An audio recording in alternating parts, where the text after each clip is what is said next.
Dr. Warner to the OR, please. I'm playing this game. I haven't played this in a long time. I used to play this when I was a little kid. So, please turn on blah blah blah. Welcome to virtual knee surgery. This activity will show you the process of replacing a failing knee joint. Are you ready? Today, our patient is a 76-year-old man. It is mandatory to check the patient's vital signs before beginning surgery. An anesthesiologist in the operating room performs this step. If the patient's vital signs are not in the normal ranges, we will not proceed with the surgery.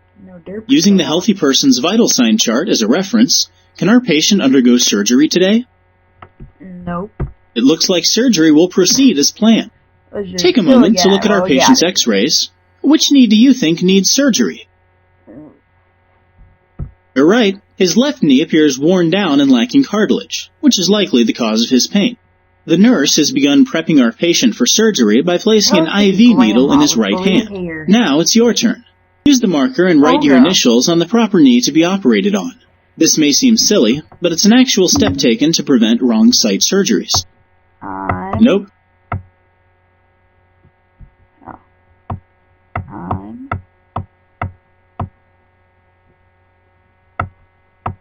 Dumb.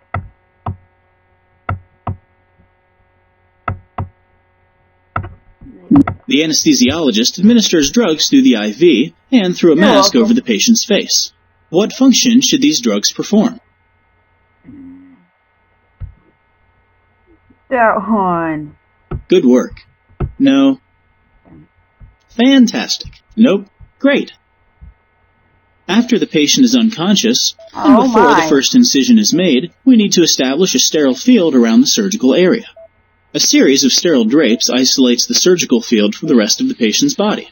A tourniquet is applied to cut off blood flow, which allows a clearer view of the surgical field during surgery. That's nice. To kill the bacteria on the patient's leg, clean it in a betadine solution.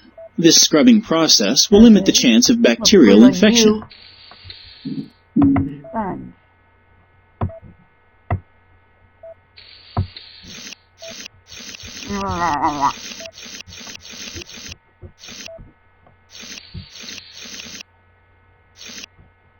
Betadine scrub is applied 2 more times, followed by the final arrangement of sterile drapes. Why do you think knee surgery involves so many drapes? Nope, good work. Use the sterile marker to draw the location for our incision, and don't forget to mark the perpendicular lines too. Typically, the incision line is 6 to 7 inches long. Sorry, but your leg might get cut off. You don't draw very nicely. There you go. What purpose do you think the perpendicular lines serve? Outstanding. Oh, wow. Now for the incision. Take the scalpel and cut the skin following your markings. Okay. Let's use the Bovie pencil to cauterize the veins. Ow. This will help decrease blood flow into the surgical field. The rake retractors fold the skin and tissue out of the way, exposing our patient's knee. To operate, we need the patient's knee elevated and bent so the bones are fully exposed. Now the leg is at the proper angle. Use the rongeur to remove the anterior cruciate ligament, or ACL, the meniscus, and any bone spurs that may be lurking about.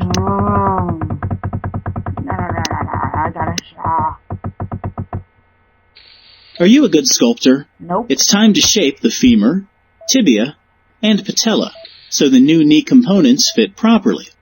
A hole must be drilled inside the femur to set up the distal femoral cutting jig and alignment device.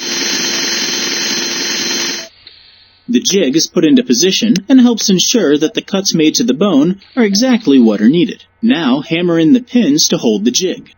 Now it on your face. I didn't even have to do it. We can now remove the alignment device. The pins will hold the jig firmly in place. Now for some real bone shaping. Use the bone saw to cut the bone so it is prepared for the new femoral component. I also am going to be doing a collaboration mod.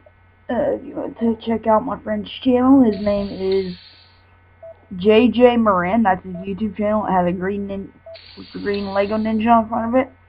He doesn't have very many views, so if you can check out his channel, that'd be really awesome. But we were making a mod from scratch. I recently got into coding.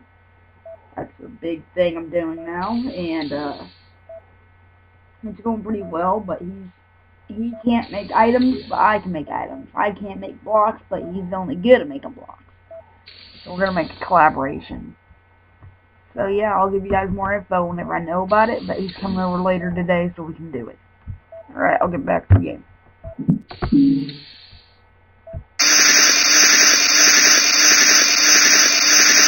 Yeah, that doesn't hurt at all.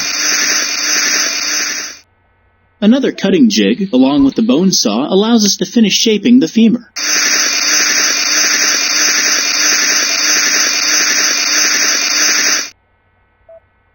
Let's move on and shape the tibia. The tibial cutting jig is aligned with the big toe and the highest point of the tibia. This will ensure the leg is properly aligned after surgery. Secure the jig in place with more pins.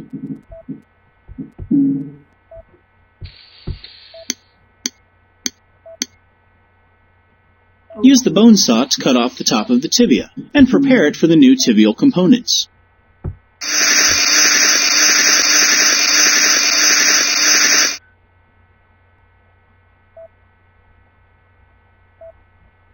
Now we'll use the patellar cutting jig and bone saw to remove the back of our patient's patella.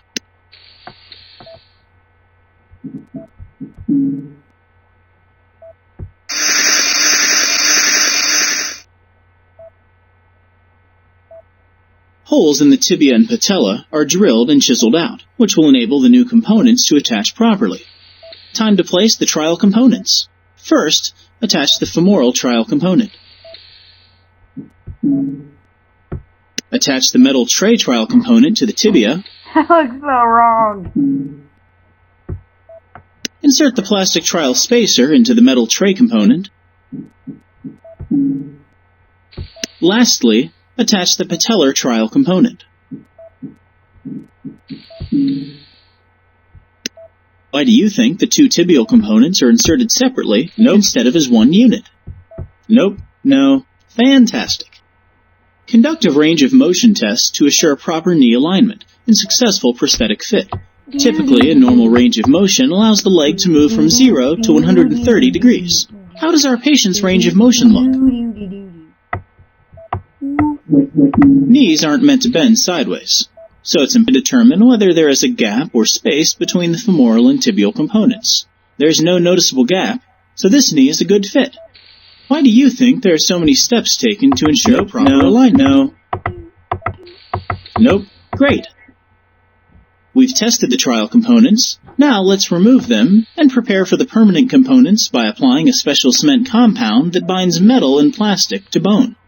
A scrub technician has mixed up a batch of cement for you to use.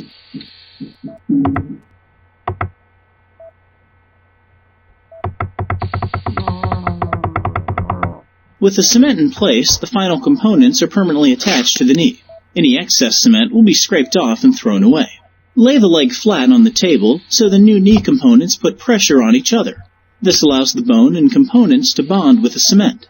The cement can take anywhere from 10 to 15 minutes to harden. We perform our range of motion tests one final time.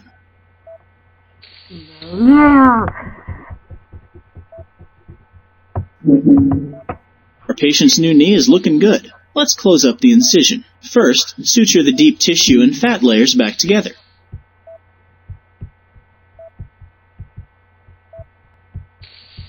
For closing the surface incision, you have a choice between the stapler and the suture. I think stapler would be more gruesome, that's why I want to do it. Yeah. Eat staples. What is the primary difference between these two methods of closing the incision? Excellent. You know, we couldn't ask for a better participant. You've done an excellent job. Are you sure this is your first total knee replacement?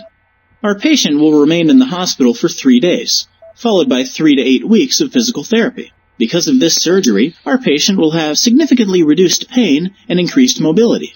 Before you leave, let's think about the life of the new knee components. What kind of forces do you think the new knee will need to withstand?